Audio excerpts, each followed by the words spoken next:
What's going on, everyone? Happy Friday. Good morning. Hope all of you are having an amazing Mike Tyson.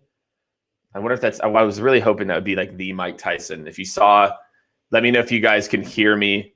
We were doing some, you said can hear you. So Kara, you can hear me on the live? We're good? Can I get a thumbs up, something?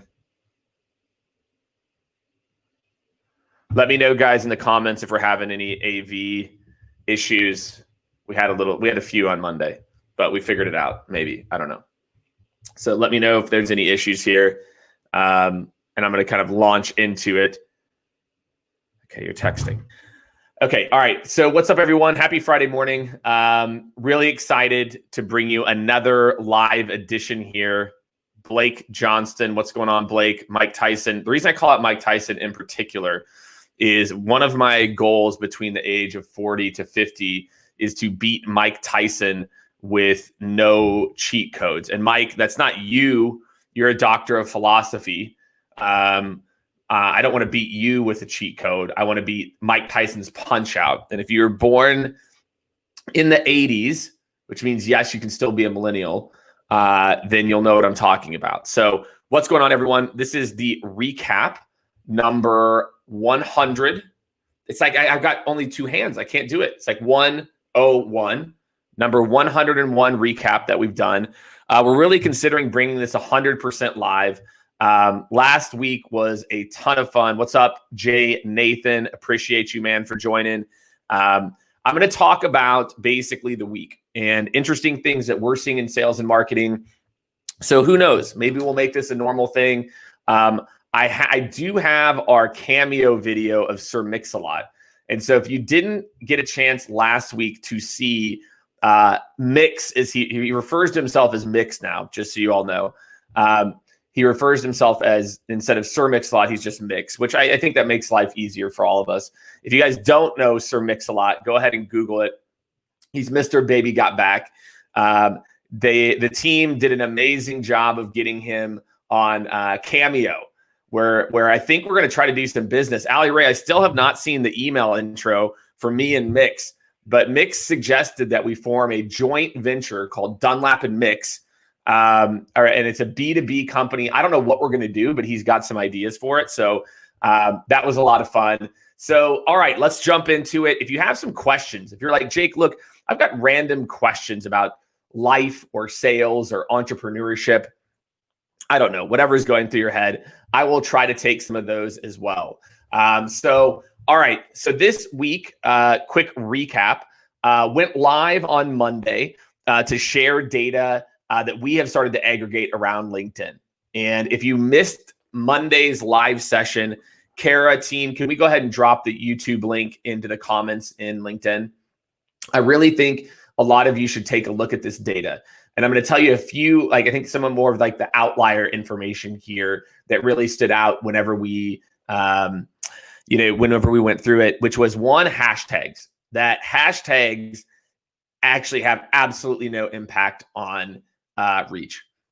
And candidly, when you look at the data, hashtags actually, the number of posts that had over 400 interactions, I had him rerun the data literally in between Monday and now.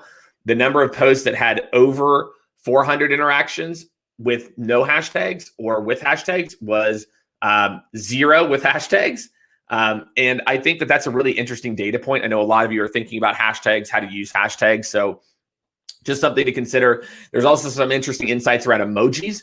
It's like the data showed that it's either you use 0 emojis or 3 or more, that between 1, 2, and 3, that there was a dramatic drop in terms of engagement. So there's a lot of interesting stuff. You go check it out. Then this last week on Wednesday, this was awesome. And how many of you, do me a favor, just toss like a thumbs up or a whatever emoji. Just let me know if you tuned in on Wednesday, because if you didn't tune in on Wednesday, you missed Chris Walker. If you don't know, Chris Walker is the less intense marketing version of me. I love Chris Walker. We both love Henley's like nobody's business. And Chris Walker and Joe Mullings. Joe Mullings is the talent, more intense. Every time I talk to him, I'm worried that he's the most caring, like nice person, but he looks like the guy who wants to just like snap your head off. But Joe is the man. And Chris, Joe, and I spent an hour talking about the future of work. And we spent an hour talking about what's interesting, how you need to start to think about scaling revenue post-COVID and going forward. What all COVID has done is accelerated the our need to adapt curve by 2 to 3 years. We've needed to adapt the way that we scale sales and marketing for a long time. So if you did not get a chance to see the session on Wednesday, you can check it out. There's the link. You can find it right there. Follow Chris Walker. Jay Nathan, I love that. Kick those nasty thoughts. Quick highlight on Sir Mix-a-Lot. So when I was 10 years old, I hadn't been like 10. My brother and I, who would have been like 8 at the time, we performed Baby. I know every word to Baby Got Back, just so you guys know. Every single word, okay? Inappropriate in a work setting, but maybe, who knows, maybe this afternoon we'll drop a video on Instagram. I don't know what'll happen. But we did a performance for all my aunts and uncles. Imagine like a 10-year-old and an 8-year-old coming out at this like gathering at the back of my dad's house. And we put on the boombox. For those of you who don't know what a boombox is, it's this thing that you used to carry. It was like this big. It had speakers for like a tape. It had like a radio. Maybe if you're fancy, it had a CD player, but the old school ones. I had a Sir Mix-a-Lot. It was a single. It was a single cassette. And we performed Baby Got Back, just so all of you know about that story.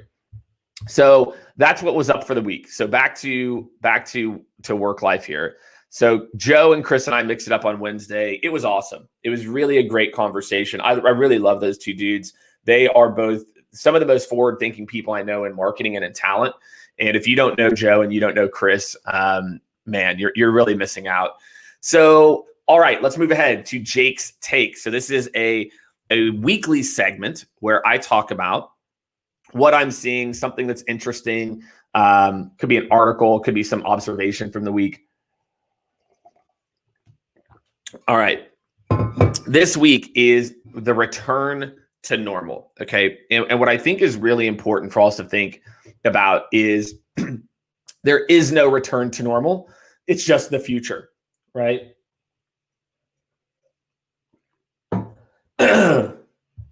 All right. So when you think about this, we're going back to normal stuff. It's that there is no new normal, that there just needs to be a new way of doing things, okay? First, I want to talk about 2 things about back to normal. The first is around outbound, that we can't just keep going back to this activity-based bullshit where it's just calls, emails, and thinking of LinkedIn as like on the sideline. It's not like that anymore. Modern outbound is a mix of both LinkedIn and calls and emails. And if you're not thinking of it that way, if you're not thinking of my SDR team needs to dramatically change, you're completely missing the boat. You're going back to, guys, if you are tracking activity metrics, that is the way that we ran SDR teams literally 15 years ago. Look what's happened since 2005. Okay. How many of you are still running your outbound plays based on tracking how many calls and emails did my team make? It's not what it's about. It's about output.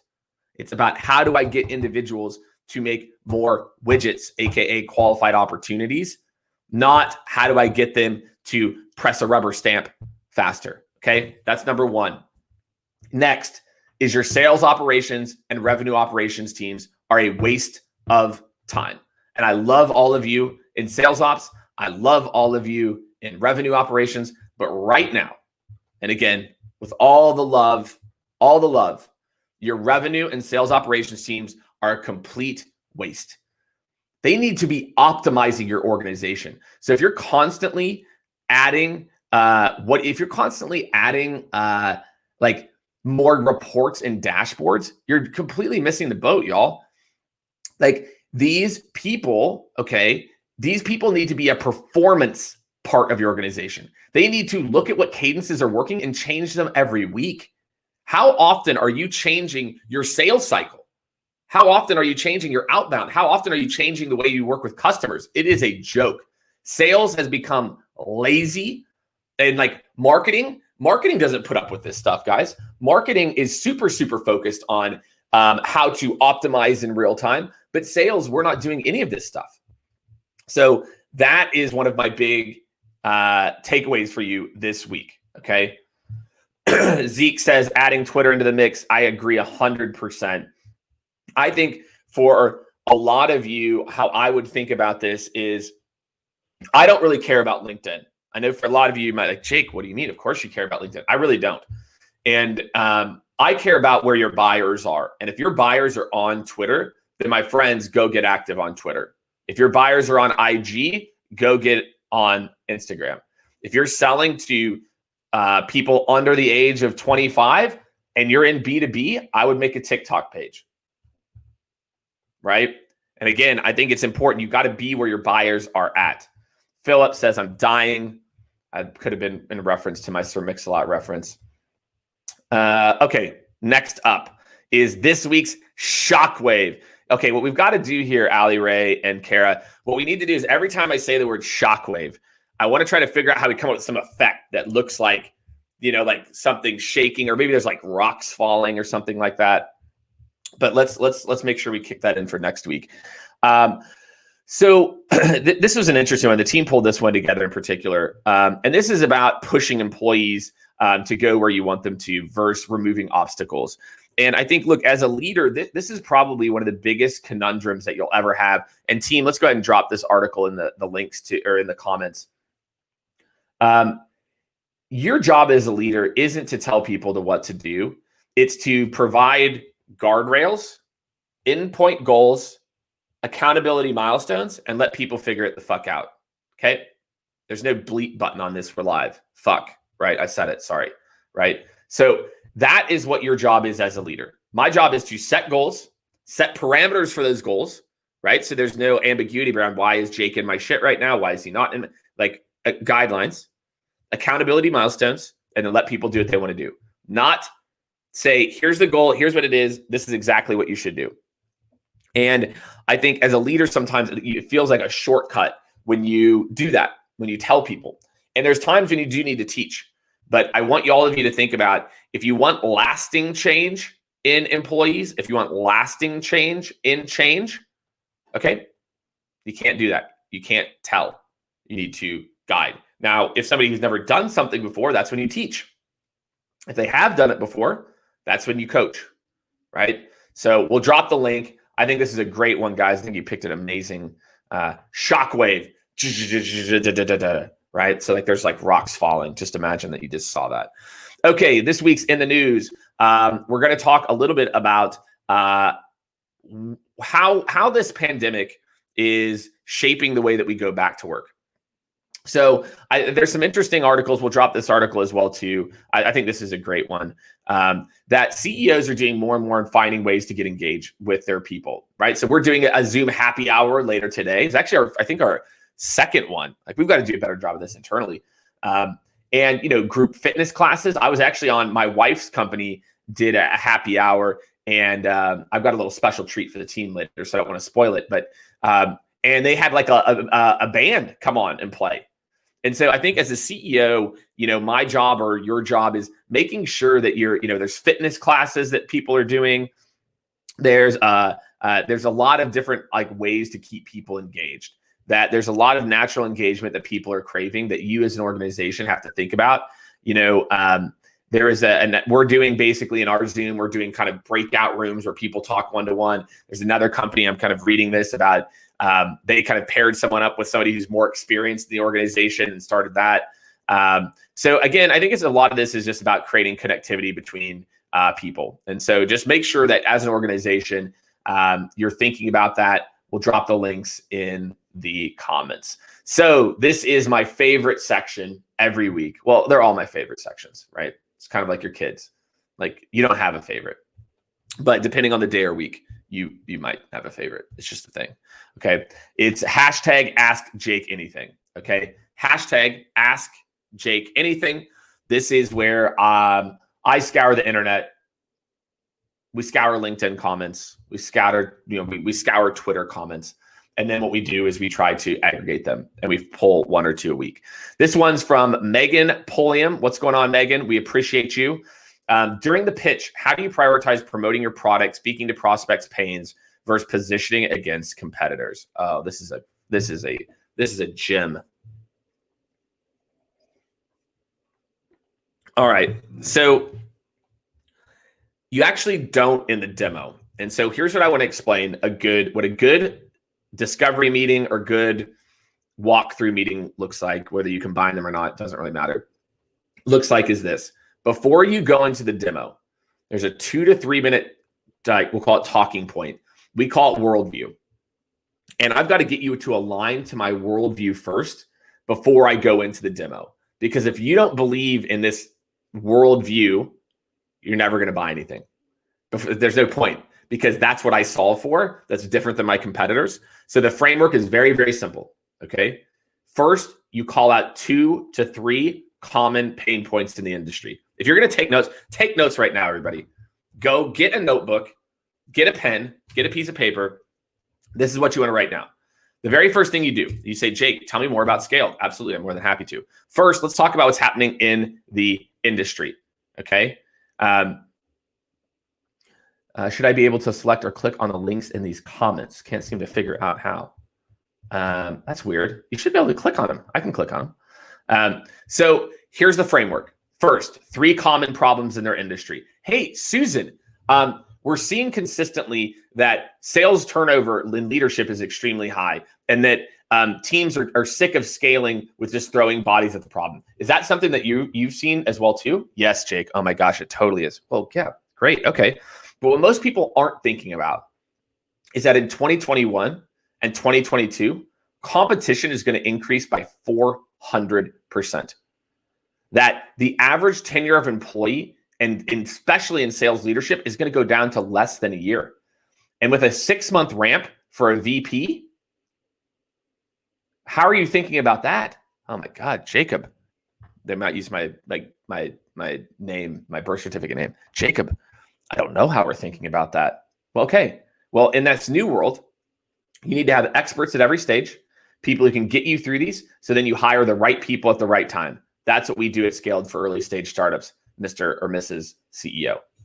And guess what? What I just did there is I competitively differentiated between hiring full-time because they're working with an agency, hiring a consulting firm because they're looking for a project, etc. So the way you differentiate from the competition, it's a very long way to get to a short question, is I get you to see and think about other trends and to anchor on those that I know I competitively differentiate against. And if you already work with a competition, I would say, great, that's amazing. Keep working with them on XYZ. I'm going to help you with this new thing. So Megan, great question. Make sure we tag Megan so she knows that we answered her Ask Jake Anything. Okay, we've got one more. We got a bonus. What time we got here? Okay. All right. I'm going to have to drop in a little bit, but I'm going to keep rolling with this. So this week in Awesome, actually, you know what? I'm going to have to move ahead, but this is a good one. Let's save this one. It was from Instagram earlier. If you're not following me on Instagram, it's Jake_Dunlap_. Jake Dunlap refuses to sell me his Instagram account. Jake Dunlap on Twitter wanted $3,000.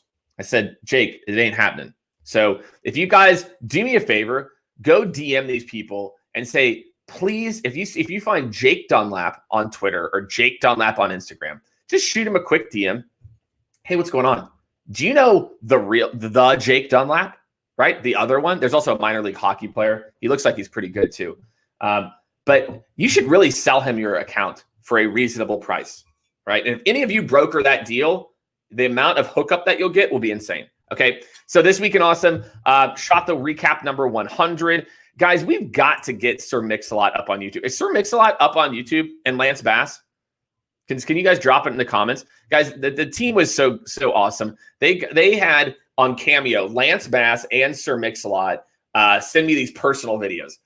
Lance Bass did not sing, which was BS. He did a little bye, bye, bye, which made me happy. But he did not, he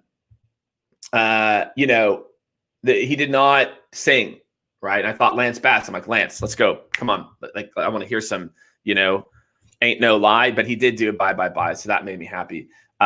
So I would really consider checking that out, guys. Let's make sure let's get those. Okay, Ali Ray says they are not on YouTube. Okay, so let's get those on YouTube, team.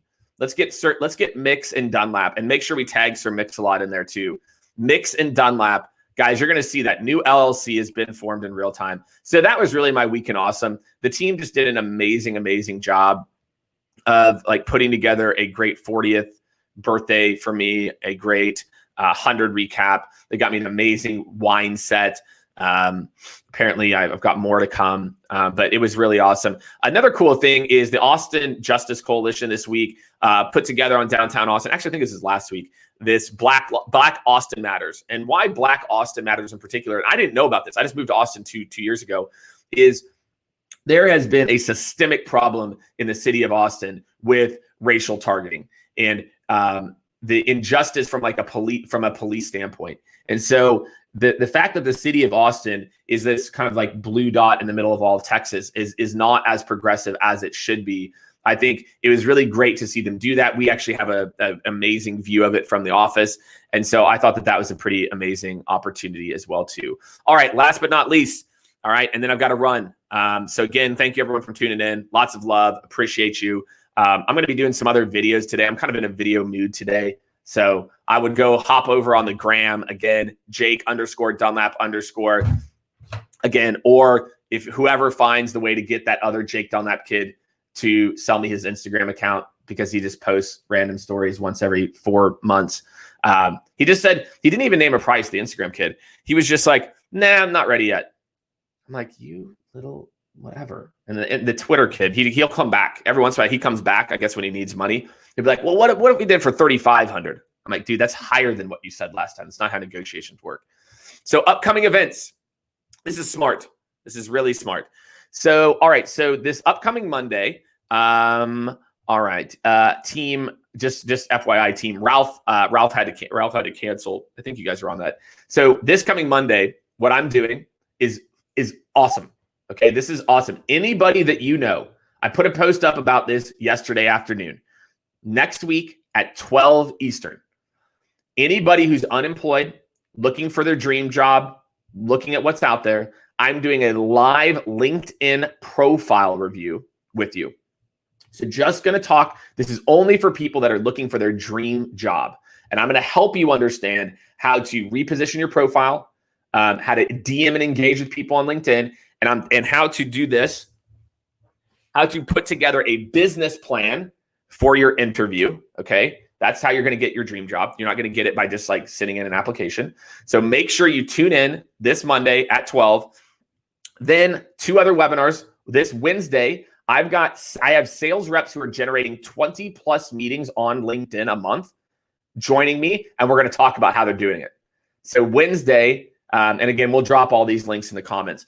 Wednesday, I'm going to interview these sales reps, and they're going to tell you exactly how they're generating double-digit meetings, not making 0 cold calls, making 0 emails, right? Which is really amazing. And last but not least, traction on Thursday. Join that session. I spoke at the Traction Conference in Vancouver like 4 years ago. There's a YouTube video up on it. And I start this YouTube video. You don't hear that this guy, Lloyd, introduces me as the godfather of sales, which I'm not the godfather of sales. But he introduces me this way. But the YouTube video they put up, it just starts with me referring. I'm like the godfather of sales, guys. Come on here. And so it looks like I'm referring to myself as the godfather of sales, which is not the case. Okay. I do know a lot about sales, and I do think I am like top 1% in sales. And I have no shame in saying that. Okay. But Traction Conference went virtual like every other conference. This Thursday, I'm talking about back to market. So there's 2 topics I talked about at the very beginning. I'm doing that again. I'm talking about the future of Outbound. I'm talking about LinkedIn. I'm talking about how you should be scaling sales operations, revenue operations. So tune in. 3 of those: Monday, career; Wednesday, LinkedIn; Thursday, traction. Team, I want to make sure before we sign out that we got that. We got all these links up. All right. Let's see. Make sure we got them up for y'all. All right, everyone. Well, look. All right, there we go. Perfect. All right. The gram has me goes to Jake on every. Dude, Liam, do not go create Jake Dunlap on every social platform. Yeah, there's also a dude who got Jake Dunlap on TikTok. I thought it'd be first mover on TikTok. Incorrect. It was not first mover. So anyway, everyone, look, I want to say how much I love and appreciate all of you. Thank you for tuning in. I kind of like this team. I'm not going to lie. I kind of like doing this every Friday morning. Let us know. Toss a like a hand clap or something. If instead of us just posting a video on Friday mornings, if you like this live format, just let me know. You know, we've been doing a video for a long time, but we switched to live at one point. But this is kind of fun for me. I'm kind of into it. So I've got to go join. Actually, guys, make sure to toss the link in here for I'm actually getting ready to go live right now and do a session. I'm getting ready to go to Sales Assembly, and I'm going to talk about this back to market concept. So make sure to tune in for that. All right, good. Lots of love on that. So a lot of you like that. Cool. All right. So I think we'll do live again next week too, team. All right. That, my friends, is weekly recap number 101. I am out. Have an amazing weekend, everyone.